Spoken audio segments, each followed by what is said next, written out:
సదాశివపేట పట్టణంలో విశ్వ హిందూ పరిషత్ నిర్వహించినటువంటి ఈ కార్యక్రమానికి పార్టీలకు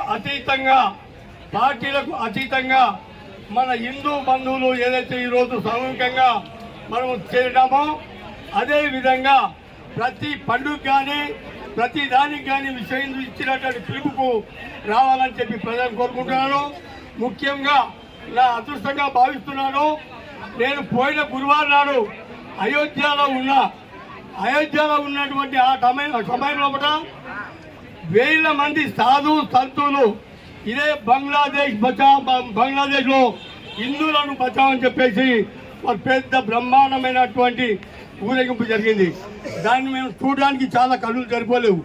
అదేవిధంగా ఈరోజు సదాశివపేట పట్టణం మన హిందువులందరూ రావడానికి కారణము హిందూ అందరూ ఐక్యంగా ఉండాలని చెప్పి కోరుకుంటున్నాను.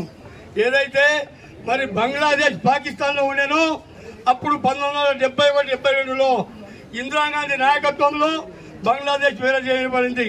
కనుక మనము మన హిందూ జాతికి ప్రతి ఒక్కరూ కంకణబద్ధులై విశ్వ హిందూ పరిషత్ ఇస్తున్నటువంటి దానికి ప్రతి ఒక్కరూ పార్టీలకు అతీతంగా మనం పాల్గొని మనం చాటి చెప్పాలని చెప్పేసి ప్రతి ఒక్కరికి నేను పాదవందనలు చేస్తూ ముగిస్తున్నాను.